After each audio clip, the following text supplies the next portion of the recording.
Hello friends, welcome back to my channel Devesh IGNOU official. आज हम बात करने वाले हैं इग्नू के री रजिस्ट्रेशन को लेकर। काफ़ी सारे बच्चे इस चीज़ को लेकर कंफ्यूज होते हैं कि री रजिस्ट्रेशन होता क्या है इग्नू में, और री रजिस्ट्रेशन बार बार करवाना पड़ता है या कैसे करवाना पड़ता है। तो आज हम यही सारी चीज़ें सीखेंगे। री रजिस्ट्रेशन होता क्या है, इसकी लास्ट डेट क्या है, और ये किस किस बच्चे को कराना है और किस किस बच्चे को री रजिस्ट्रेशन अभी नहीं कराना इग्नू के अंदर। ठीक है, तो देखो री रजिस्ट्रेशन की जो डेट है वो 1 दिसंबर से चालू हो गई थी। आज है 31 दिसंबर।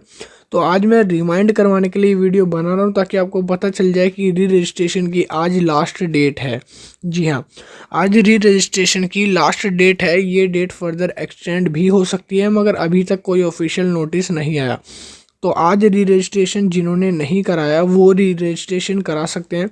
इसके ऊपर भी सेपरेट वीडियो बना दूंगा अभी कि आपको री रजिस्ट्रेशन पूरा का पूरा कराना कैसे है, आपको किसी में एडमिशन लेना है तो कराना कैसे होगा। ठीक है, तो देखो पहले समझ लेते हैं री रजिस्ट्रेशन होता क्या है और री रजिस्ट्रेशन कैसे करवाना है और किसको कराना है। ठीक है, तो सबसे पहले हम बात करते हैं री रजिस्ट्रेशन की। तो देखो इसका मतलब क्या होता है कि आपको अपना एडमिशन करवाना होता है, उसको री रजिस्ट्रेशन बोला जाता है। नेक्स्ट क्लास में बोलो या नेक्स्ट सेमेस्टर में बोलो।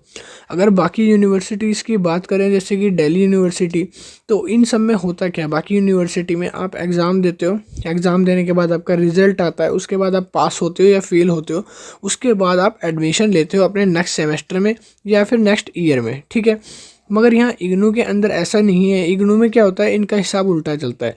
इग्नू में क्या है, अगर आपने एडमिशन लिया है, मान लो आपने जनवरी 2022 में एडमिशन लिया है, आपका 1 साल का प्रोग्राम है, कोई भी आपका डिप्लोमा कोर्स है, कोई भी आपका 1 साल का प्रोग्राम है, तो 1 ईयर जब आपको कंप्लीट हो जाएगा जनवरी 2023 से पहले आपको री रजिस्ट्रेशन करवाना पड़ेगा। इसी तरह से अगर मान लो आपका सर्टिफिकेट प्रोग्राम है, आपने जुलाई सेशन में एडमिशन लिया है, तो सर्टिफिकेट प्रोग्राम 6 मंथ के होते हैं। तो अगर आपके 6 मंथ हो जाएंगे, जुलाई में एडमिशन लिया है, तो आपको जनवरी से पहले मतलब दिसंबर में जब री रजिस्ट्रेशन निकलेंगे तो आपको री रजिस्ट्रेशन कराना ज़रूरी होता है। अगर आप पास हो या फिर फेल हो या फिर आपने एग्ज़ाम कोई नहीं दिया, आप एग्ज़ाम नहीं दे रहे, तो आप उसको भी नेक्स्ट सेशन में दे सकते हो, मगर उसकी एक कंडीशन है कि आपने अपना री रजिस्ट्रेशन करवा रखा हो। आपने अगर सर्टिफिकेट कोर्स ले रखा है 6 मंथ का, कोई भी सेमेस्टर सिस्टम वाला कोर्स है, तो आपको 6 मंथ में हमेशा रजिस्ट्रेशन करवाना ही पड़ेगा, कंपलसरी है। और इसी तरह से अगर आपका 1 ईयर का कोर्स है और आपने 1 ईयर का ले रखा, अप्लाई कर रखा है, तो आपको हर 1 ईयर में आपने अपना री रजिस्ट्रेशन करवाना पड़ेगा। ये इग्नू का रूल है। ठीक है, देखो ये री रजिस्ट्रेशन तो आपको समझ आ गया होगा। आई होप री रजिस्ट्रेशन होता क्या है। अब देखो री रजिस्ट्रेशन की लास्ट डेट आज ही है 31 दिसंबर। अगर जिन बच्चों ने री रजिस्ट्रेशन नहीं कराया तो प्लीज़ अभी मैं बता दूंगा, इसके ऊपर भी सेपरेट वीडियो बना के लिंक डिस्क्रिप्शन में भी दे दूंगा कि री रजिस्ट्रेशन कराना कैसे होता है, पूरा का पूरा स्टेप बाय स्टेप। ठीक है, तो री रजिस्ट्रेशन को लेकर काफ़ी सारे बच्चों के डाउट्स आते हैं, वो सारे आपके क्लियर हो गए होंगे। अभी हम बात कर लेते हैं री रजिस्ट्रेशन अभी किस किस को कराना है। काफ़ी सारे बच्चे इस चीज़ को लेकर कंफ्यूज होते हैं कि हमें री रजिस्ट्रेशन कराना पड़ेगा अभी या फिर अभी नहीं कराना री रजिस्ट्रेशन। आज 31 हो गई है, आज लास्ट डेट है, और ये डेट एक्सटेंड होगी या नहीं होगी, देखो इस चीज़ पे कोई कंफर्म नहीं है। आज ऑफिशियल नोटिस या फिर हो सकता है एक्सटेंड हो जाए, तो भी मैं आपको इन्फॉर्म कर दूंगा। तो यहाँ से आप देख सकते हो कि री रजिस्ट्रेशन के लिए कौन कौन से स्टूडेंट्स जो है एलिजिबल है, कौन कौन से स्टूडेंट्स जनवरी 2023 री रजिस्ट्रेशन के लिए एलिजिबल होंगे। तो यहाँ पे लिखा हुआ है साफ साफ मैंने, all the bachelor and master degree students who have taken fresh admission in January 2022 session in any yearly based programme have to do re registration in January 2023 session. यहाँ पे लिखा है जिन बच्चों ने फ्रेश एडमिशन 2022 जनवरी को लिया था उन बच्चों के अब री रजिस्ट्रेशन करवाना मैंडेटरी है जनवरी 2023 में। अगर कोई भी आपका मास्टर्स का हो प्रोग्राम, या फिर बोल सकते हो मास्टर का प्रोग्राम आप कर रहे हो, या बैचलर डिग्री कोई भी कर रहे हो, जनवरी 2022 में अगर आपने एडमिशन लिया है तो आपको री रजिस्ट्रेशन करवाना पड़ेगा। फॉर एग्जाम्पल के रूप में मैंने नीचे लिखे हुए हैं कोर्सेज जिनको री रजिस्ट्रेशन करवाना पड़ेगा। जैसे लिखा है BAG, BCOMG, ठीक है, BSCG, BA ऑनर्स एटसेट्रा। और अगर मास्टर डिग्री की बात करें तो मास्टर डिग्री में मैंने लिखे हुए हैं MA, MEG, MPS और MEC एटसेट्रा MCOM। ठीक है, तो इन स्टूडेंट्स को इन्होंने जनवरी 2022 में एडमिशन लिया है तो अब री रजिस्ट्रेशन कराना पड़ेगा। अगर आपने कोई एग्ज़ाम मिस कर दिया है तो री रजिस्ट्रेशन कराने के बाद आप उसको नेक्स्ट सेमेस्टर में दे सकते हो। अगर नेक्स्ट सेमेस्टर में नहीं दे पाते कोई एग्ज़ाम, तो उसको उससे नेक्स्ट सेमेस्टर में दे सकते हो। तो देखो यहाँ पर आपके 6 मंथ या फिर 1 ईयर ख़राब हो सकते हैं अगर आपने री रजिस्ट्रेशन नहीं कराया। काफ़ी सारे बच्चे जो हैं वो इसको भूल जाते हैं। अब देखो यहाँ पे मैं आपको बताने वाला हूँ कि री रजिस्ट्रेशन किस प्रोसेस में होता है। यहाँ पे मैंने लिखा है all the bachelor degree students who had taken done री registration for 2 year in January sessions. लिखा है जो आपके जनवरी सेशंस के स्टूडेंट हैं ना, उनको री रजिस्ट्रेशन कराना पड़ता है, उनको 2 बार री रजिस्ट्रेशन कराना पड़ता है।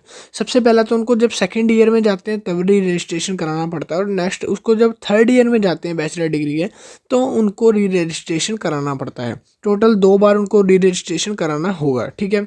और इसी जगह अगर हम बात करें मास्टर्स कोर्सेज़ के, तो मास्टर कोर्सेज़ के बच्चों को सिर्फ 1 बार री रजिस्ट्रेशन कराना होता है।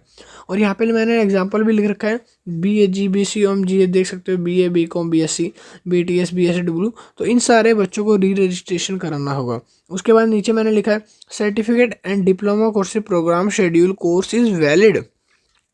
यहाँ पे लिखा है course is valid for the 1 year and less than 1 year not needed to apply for re registration.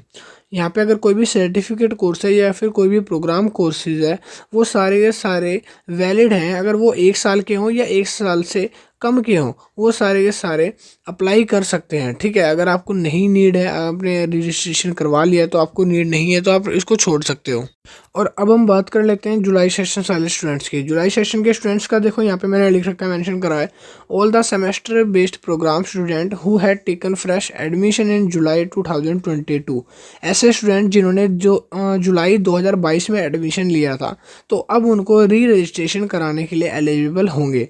Session और done their re registration for any semester of eligible to do re registration for next semester January 2023। अब जनवरी 2023 में उनको भी री registration कराना पड़ेगा जिन्होंने जुलाई 2022 में अपना एडमिशन लिया है, ठीक है। और एक्सपेक्टेड जो है फाइनल ईयर्स के स्टूडेंट हैं उनको भी कराना है। एग्जांपल मैंने नीचे लिख दिए हैं, BA BMCA, ठीक है, जो भी है MCA वो मैंने सारा यहाँ पे मेंशन कर दिया है।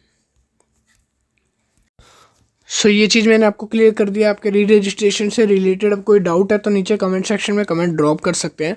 और आज 31 दिसंबर है, जो कि लास्ट है आपकी री रजिस्ट्रेशन की डेट, ठीक है। अब री रजिस्ट्रेशन कराना कैसे है, स्टेप बाय स्टेप उसका प्रोसेस जो है वो यहाँ भी लिखा हुआ है। सबसे पहले री रजिस्ट्रेशन की साइट पर आना है। साइट पर आने के बाद सबसे पहले आपको न्यू रजिस्ट्रेशन बटन पर क्लिक करके रजिस्टर करना है। अपनी ईमेल ID डालनी है, जिसके थ्रू एक पासवर्ड डालना है। पासवर्ड के थ्रू आपको एक मतलब कि अपनी ID क्रिएट करनी है यहाँ से लॉगिन करने के लिए, ठीक है। लॉगिन ID क्रिएट होगी तो मेल आएगा OTP पे, जो OTP आपने फिल करा होगा। उसके बाद आपको वहाँ से पेमेंट वगैरह करनी है, डिटेल्स वगैरह आपको भरनी है, एग्जाम कोर्स वगैरह, और उसके बाद आपका सारा डन होगा। इसी साइड से होगा। यहाँ पे नीचे आपको देख सकते हो, नीचे लिखा हुआ है, यहाँ पे आपको क्लिक करना है इस जगह पे, आई एग्री, ठीक है, आई एग्री करना है। उसके बाद नीचे प्रोसीड टू री रजिस्ट्रेशन, इसके ऊपर भी सेपरेट वीडियो है। री रजिस्ट्रेशन कराना कैसे है वो लिंक डिस्क्रिप्शन में गिवन है, जाके उसको चेकआउट कर सकते हो वीडियो को, और अपना री रजिस्ट्रेशन किसी भी कोर्स का करा सकते हो। और री रजिस्ट्रेशन की लास्ट डेट आज ही है, और एक्सटेंड होगी फर्दर तो मैं आपको बता दूंगा। री रजिस्ट्रेशन का मतलब देखो एडमिशन लेना ही होता है। अगर आपने किसी भी सेमेस्टर बेस्ड सिस्टम में लिया है या एनुअल लिया है, तो आपको हर सेमेस्टर में या हर ईयर से पहले री रजिस्ट्रेशन कराना ज़रूरी है, वरना आपके 6 to 1 ईयर ख़राब हो सकता है, ठीक है। तो प्लीज़ ऐसा ना करें, बी केयरफुल। काफ़ी सारे बच्चों को ख़राब हो जाता है, इसलिए मैंने आपको बता दिया। तो देखो वीडियो हेल्पफुल लगे तो वीडियो को लाइक करना और चैनल को सब्सक्राइब करना है इग्नू के रिलेटेड सारी इन्फॉर्मेशन के लिए। नीचे इंस्टाग्राम टेलीग्राम लिंक है, वहाँ से आप सीधा डायरेक्ट ज्वाइन कर सकते हो। मैं मिलूँगा नेक्स्ट वीडियो में। Thank you.